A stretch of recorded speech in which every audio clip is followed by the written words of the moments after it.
nouveau rendez-vous Forum Santé. Alain Pissal vous dit bonjour. Bonjour. Merci. Alors aujourd'hui, on va s'adresser plutôt aux parents. Oh oui. Aux parents, parce qu'à un moment de la vie, quand les enfants grandissent, il y a une période où... allez, quel âge? Alors, 13 14-18, c'est la guerre. 14-18. Oh bah ça va, j'ai encore un petit peu de temps. C'est pas de moi, c'est de mes Toi, amis. voilà, toi c'est passé, Oui. moi ça arrive. Alors 14-18, eh bien on va essayer, en tant que professionnel entre guillemets, on va essayer de parler de nos ados Oui. et de leur crise d'ado. Alors, il est Filles et garçons bien sûr. filles et garçons et qui se manifestent de tas de choses, de tas de façons différentes. Et il y a un moment donné, je crois qu'on voit souvent des parents qui viennent à la pharmacie en disant oh, « Donnez-moi quelque chose parce que je tiens plus avec mon fils ou ma fille. Ouais. Il faut lui donner quelque chose pour la calmer ou le calmer et moi je m'en sors plus. » Alors en fait, on veut médicaliser à un moment donné et traiter un enfant qui est en train de devenir adulte, alors que c'est peut-être pas une maladie, c'est juste un phénomène normal. D'accord. Mais j'ai pas dit que c'était simple. Donc on va soutenir les parents et aider les enfants. Il faut savoir que passer d'un état d'enfant à un état d'adulte, il y a une phase intermédiaire où c'est le foutoir au niveau de la sécrétion hormonale. C'est-à-dire que les jeunes femmes ont des sécrétions hormonales qui commencent un peu plus tôt maintenant que 14 ans, parce que là je plaisantais sur 14-18, mais les sécrétions hormonales, les pubertés chez les jeunes filles, maintenant c'est 10, 11 ans, 12 ans. Ouais, ça commence très 10 tôt. ans assez souvent. Alors comment est-ce qu'on voit que notre enfant rentre dans la crise d'ado? Alors, il y a plusieurs phénomènes. Hein. Il y a des tas de phénomènes. Ah ouais, c'est énorme. On va citer classiquement. Alors, chez les garçons, c'est classiquement l'opposition, le non, le foutoir dans la chambre et le foutoir dans le corps. C'est-à-dire qu'il y a il y a des baisses d'hygiène ou des absences d'hygiène. Par exemple. Par exemple, ils ne se lavent plus. Oh, bah, Ça sent mauvais, voilà. Non, mais c'est clair, ça sent mauvais. Ouais. Les garçons, ils ne se lavent pas, ou voilà. Et alors, en plus, déjà qu'ils ont une sécrétion hormonale qui commence à arriver masculine, donc qui chamboule un peu le corps, qui fait donner une odeur à la transpiration, si en plus ils ne se lavent pas, et voilà, on tombe sur par exemple des enfants qui sentent pas bon. Ça, c'est un indicateur. D'accord. Des oppositions graves, des décrochages à l'école ou au collège, ou alors le comportement de la jeune fille ou du jeune homme change, c'est-à-dire que sans parler d'agressivité, attention, il y a l'impulsivité qui est là, il y a... Ou alors à l'inverse. C'est des moments de retrait, de non-expression, d'isolement et de non-parole. Un adolescent qui n'est pas encore un adulte, c'est un enfant. On doit l'aider. Il n'est pas question qu'il fasse tout seul. L'accompagner tout au long de... Voilà. Et en même temps, on ne peut pas lui imposer, être directif, parce qu'il faut lui apprendre à faire tout seul. D'accord. Donc, on parle d'aide aux parents.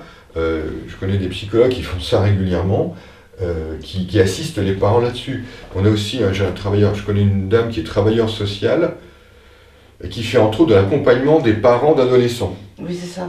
Parce qu'elle, une partie de son travail, c'est de redonner des repères aux parents qui disent... Oui, parce qu'à un moment donné, les parents, le père, la mère, peuvent baisser les bras aussi. Baisser les bras et ne pas savoir quoi faire. Oui, voilà. Et ne pas pouvoir dire je ne sais plus si je dois être autoritaire, pas autoritaire, laisser, permissif, pas. Alors qu'en fait, il y a des choses simples. On va aller voir 5 règles. Allez, hop, on y va. Astuces. Sinon, les parents font grève. Sinon, les parents font grève, ça sera la solution de la fin. Donner envie. Donc, donner envie à un adolescent de faire quelque chose. On n'est plus à l'âge, il faut que tu fasses ceci. Il faut lui donner envie de faire cela. D'accord. Ça, c'est la base de la pédagogie, donner envie. Mais là, chez l'adolescent, c'est vraiment important. Voilà, fais-toi plaisir. Mais voilà. Sinon, ça ne marchera pas. Tenir sans flancher.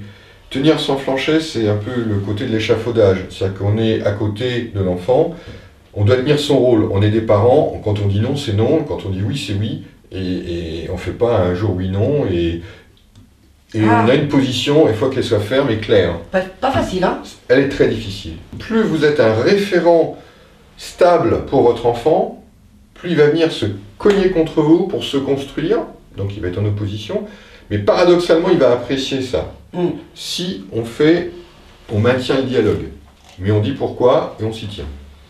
Il y a un autre élément très important, c'est jouer collectif. Expliquer à un enfant que dans la maison, c'est collectif. Alors quand ils ont 8-10 ans, bon, on arrive petit à petit. Quand ils ont 15 ans, c'est des adolescents. Et là, du coup, ils deviennent individualistes. Le nombril du monde, il n'y a plus que qui compte. Et c'est le bazar, ils vont pas vous aider à faire à manger, ils vont pas vous aider à quoi que ce soit, etc. Donc là, il faut expliquer qu'on est dans une vie de groupe. Donc on fait un donnant-donnant, et on dit à l'adolescent, bah, tu fais ceci, moi je fais cela, et ben on partage, et toi tu dois faire ta part. Un pacte. Un pacte, qui peut être écrit. Et ça sera le terme, signer un contrat. Bon, tu as une année à faire, tu as tels objectifs sur l'année, tu dois participer à la vie de la maison, tu veux ton téléphone comme c'est normal, hein, 14 ans, s'il y en a un qui n'a pas de téléphone, on va se dire il est bizarre. Oh, avant, t'inquiète. Mais avant, mais tu veux telle option, etc. Ah, ok, moi je le fais, mais par contre, toi tu t'engages de ton côté. Ouais.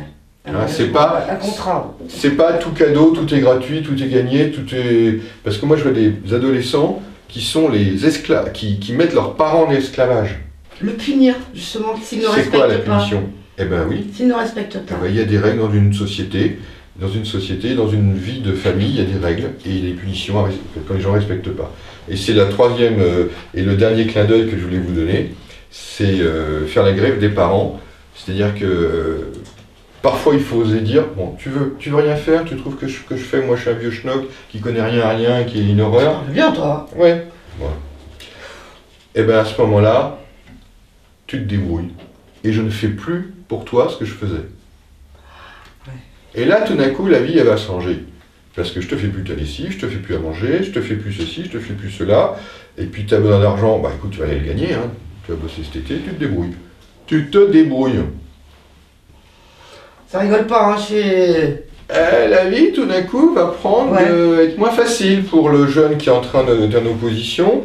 Et après une première semaine, très bien, quand il verra qu'il n'y a plus à manger, qu'il n'y a plus son truc qu'il veut, etc., et que bah, s'il veut manger, bah, il faut qu'il se fasse à manger. Hein. Voilà, c'est astuce. C'est du vécu. Alors tout ce qu'on vous dit là, c'est du vécu. Tout ce qu'on vous dit là, c'est du vécu. Voilà. On partage nos expériences. C'est dans toutes les familles, hein, de toute façon. Et dans toutes les familles. C'est dans toutes les familles. C'est le passage à vie. On y a été aussi, hein. Ah oui. Souviens-toi, là. Ouais. Voilà, rafraîchis ta mémoire. Ouais, je vous dirai pas ce que je faisais. Voilà, ce sera le mot de la fin. En tous les cas, à très vite, Alain. À bientôt. Merci, au revoir.